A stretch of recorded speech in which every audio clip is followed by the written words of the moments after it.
It's a little bit different out here when you get Caitlin Clark treatment. It ain't so easy peasy getting to play one-on-one, getting to just do your thing how you want to do it, when you want to do it. Okay, this is wild. The mask is off. The charade is finished. And the so-called prophecy has collapsed. The WNBA's desperate attempt to manufacture a next Caitlin Clark just blew up in front of a national audience. Paige Bueckers, the media's handpicked darling, the supposed heir to Clark's throne, the one hyped as the savior of women's basketball, just got hit with a brutal reality check hand delivered by the Seattle Storm. And let's be clear, this wasn't just a stumble.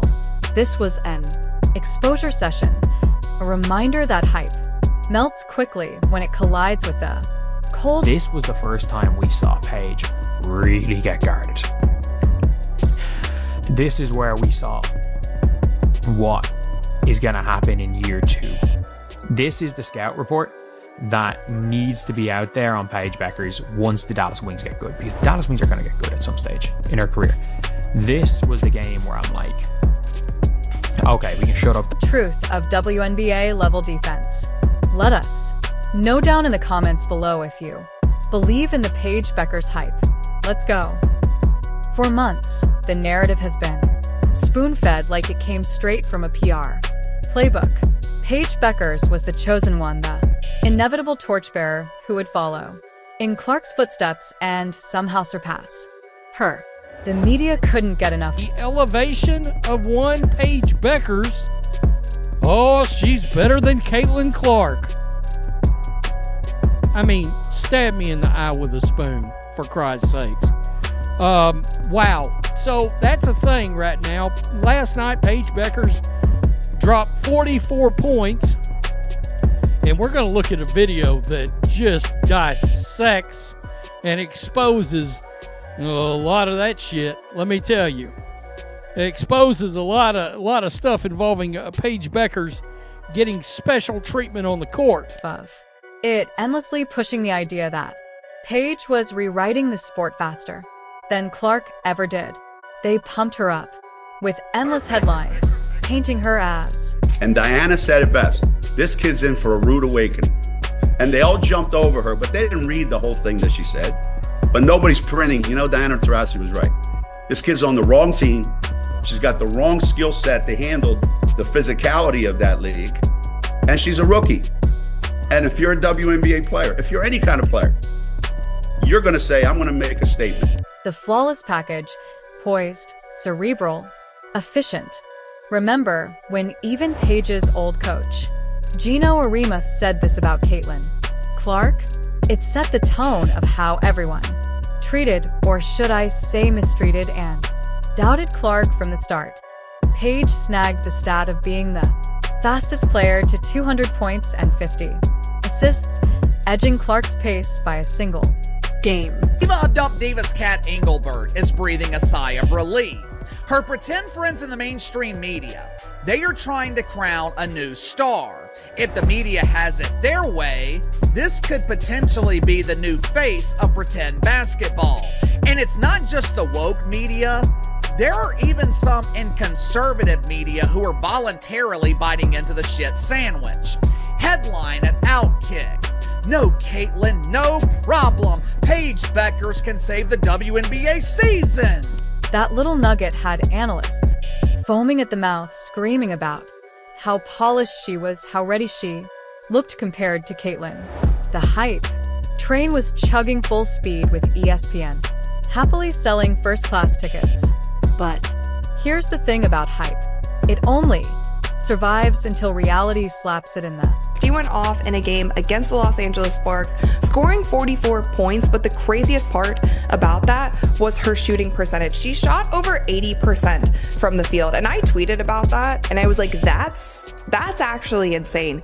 Give props where they are due. Shooting over 80%, scoring 44 points is actually insane. But with this game, like, Paige Bueckers she put on a masterclass in scoring, and I think with that, these are some big numbers.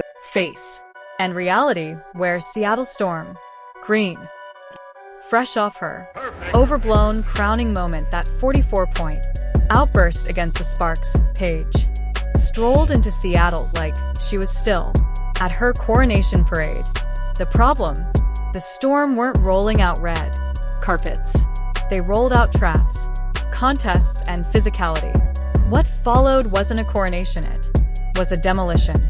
Paige finished with just 11 points, not 11 in. For the game, you said it's going to be important to be physical with like Paige Bueckers. Can you talk about the defensive game plan for Dallas and like how your team was able to hold them to their fewest points of the season?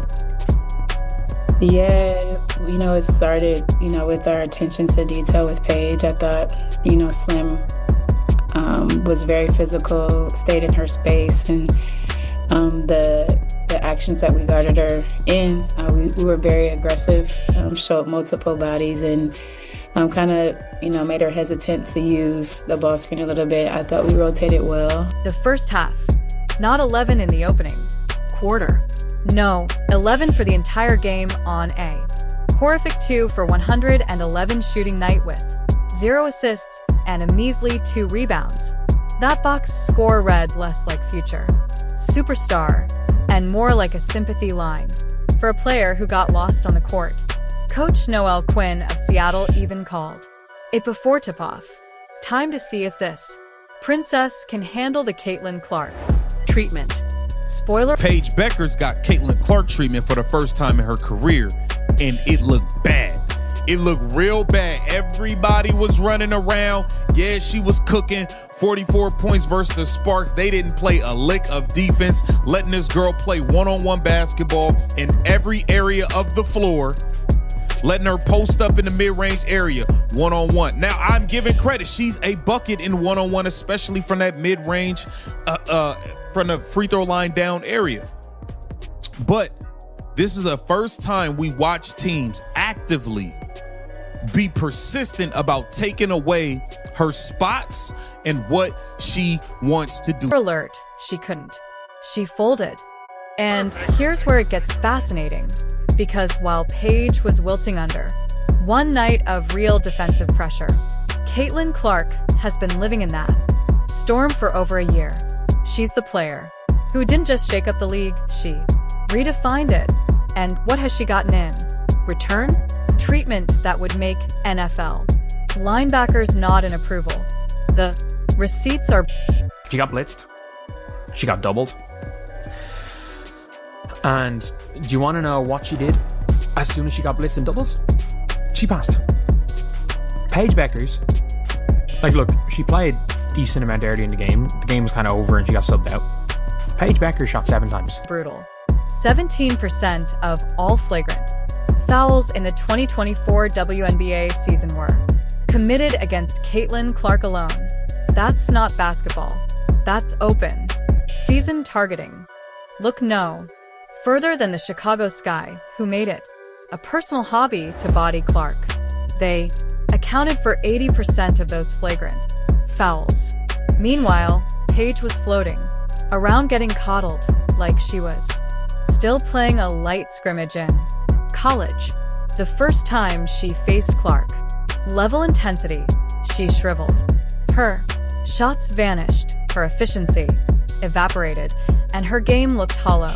Seattle's defense treated her like the star she was hyped to be and exposed her as anything but. The media, of course, had been parading her shooting percentages like gospel. Paige's smooth 47.4% clip was trumpeted endlessly, contrasted against Clark's rookie 40. Paige Bueckers, let me ask you this. How did it feel to be blitzed and played 94 feet before you even get a chance to bring the ball up court like your name was Caitlin Clark, aka my precious Cece? You didn't like that, huh? You hear me? You out there was looking like you was about to cry. Yeah, so what do your fans have to say now? Excuse me, where are you Paige Bueckers fans at? That's y'all MVP and face of the league, right? She's boring. She's not good enough. She gets special treatment. But understand, she kept getting blitz after blitz after blitz. 1.7%. They sold it as undeniable proof that Paige was more polished. But here's what they conveniently skipped. Clark was taking the hardest shots in the league, while absorbing hits that barely even threw whistles. Paige's pretty numbers came off soft defense and wide open looks. When she was finally guarded like a star, those numbers collapsed instantly. 2 makes on 11 attempts. That's not efficiency. That's a mirage, dissolving the second it's tested. Meanwhile, Clark continues to torch defenses designed to break her. She takes contested threes from 28 feet, drives through hacks, shrugs off elbows, and still delivers highlight reels that sell out arenas. Her resilience makes Paige's struggles look even more glaring. Clark has proven she can take punishment and still perform at a generational level. Look up how the WNBA played against Caitlin Clark in terms of the defensive strategy, in terms of the other basketball teams around the WNBA.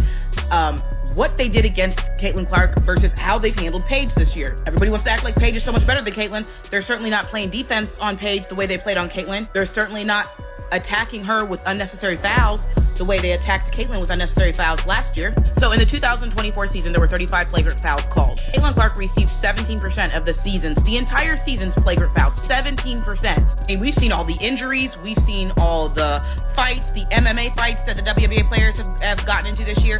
There haven't been 35 flagrant fouls called. Paige got one taste of that pressure and vanished. Let's not sugarcoat what we saw. Paige Bueckers got a single game's worth of Caitlin Clark treatment and she collapsed.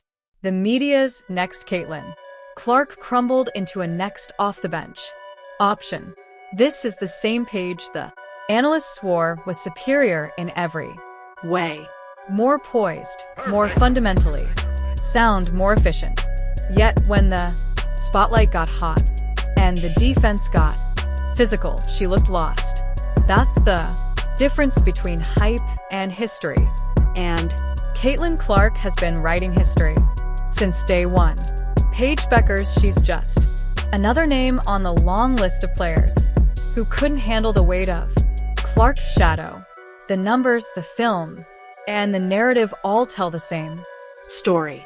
Paige Bueckers isn't the heir to Caitlin Clark. She's a product of the media hype machine that finally got unplugged when the Seattle Storm in a 17 on the floor. She had 0 assists and 11 points. 0 assists. 0 assists. I don't like. That's mental. That's mental for a player that they were trying to say was better than Caitlin Clark.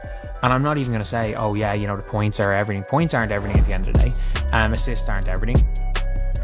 Like, all of these individual stats aren't everything. It was just the fact that she literally, how many blitzes how many open shots did the Indiana Fever get off a Caitlin Clark blitz? Exposed her.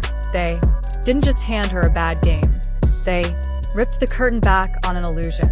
The WNBA and ESPN have been desperate to sell since Clark's arrival changed everything. And once fans saw the truth, the hoax collapsed.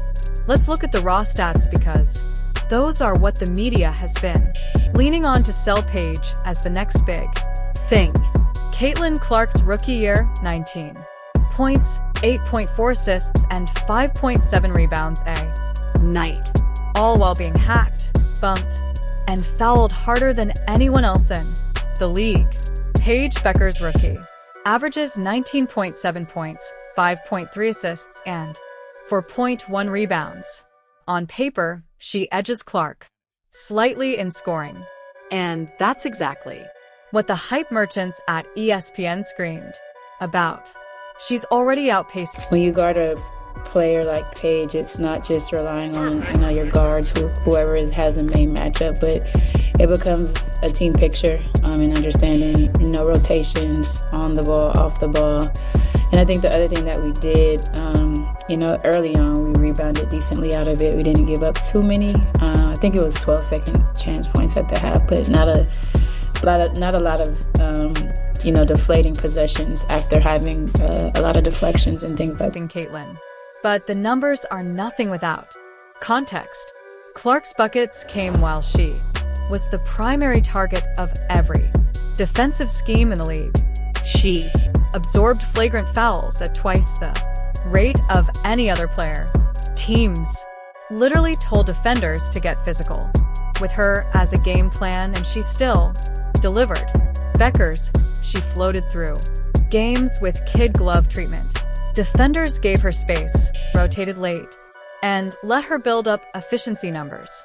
That looked great on paper, but crumble the second anyone actually closes out. When Seattle decided to flip the script and guard her like Clark, it was like watching a glass figurine tossed into a construction zone. 2 made field goals on 11 attempts, 0 assists, and just 2 rebounds. That's not efficiency. That's exposure. And here's what's worse. For Paige, the Storm didn't just beat her, they built a blueprint every other team will copy. Brittany Sykes bodied her on the perimeter. Skylar Diggins-Smith rotated over to cut off driving lanes. This year, not enough, but if her name was Caitlin Clark, I bet she would have had at least 9 to 10 assists. You hear me? Because she's more than just a scorer. You hear me? Unlike Paige Bueckers, she's only a scorer. She's not dynamic. She's boring. You hear me? Clearly she fits the narrative, but she can't handle being double team or triple team. And Gabby Williams plus Erica Wheeler took turns contesting every single shot. That's what Clark has seen since her first game in the league. That's what Paige got for one night, and she folded. Coach Noel Quinn explained it perfectly. It wasn't just about one defender. It took layers. Multiple defenders keyed in on her every action, and once she faced that treatment, the stat padding vanished. 2 buckets out of 11 attempts. All the so-called fundamental polish went out the window the second she was treated like Caitlin Clark. Now, of course, Paige's defenders rushed in with excuses. She's still recovering from her ACL tear. She's shaking off rust. She's just getting her rhythm. Nice try, especially since that happened many years ago. Clark never got that. Did you just say Paige Bueckers will save the WNBA season? This season? The same Paige Bueckers that's dating Elmer Fudd? The same Paige that plays in front of empty civic centers for the Dallas Wankers? You expect me to believe she is going to save the WNBA season? She can't even sell out home games. Matter of fact, she doesn't come anywhere close to selling out games. The Wankers rank near the bottom of the league in attendance. Luxury. She entered the WNBA as public enemy number 1. The player everyone wanted to test, foul, and physically intimidate. No soft entries, no easy games, no grace period, just fire. And she thrived in it. Paige, she was handed a velvet runway, and the second someone pulled it away, she tripped over her own hype. That's not superstar DNA. That's media fabrication collapsing. The Dallas Wings drafted Paige number 1 overall, gave her every opportunity, and still wound up at 928 dead in the water. They didn't even sniff the playoffs. So much for the savior of the league. Meanwhile, Caitlin Clark took the Indiana fever from basement dwellers to playoff contenders in 1 year. She didn't just carry her own team. She carried. You know what Paige Bueckers did every time the blitz came her way? Give up the ball and never look to get it back again. She just gave up. That is what we are talking about. You guys are running around and acting like everybody's getting guarded like Caitlin Clark, and it's not the truth. It's not facts at all. It's not facts at all. Paige Bueckers finally got a taste of a glimpse of what that tastes like. Carried the entire league. Attendance, records. That's Clark. National TV deals. Clark.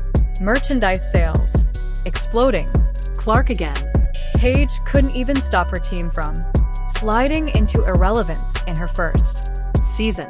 And this is the next Caitlin Clark, please. One is a generational talent who literally transformed women's basketball. The other is a nice player who got gifted headlines she didn't earn. And this is the part fans are fed up with. The media spent months insisting Bueckers was superior to Clark.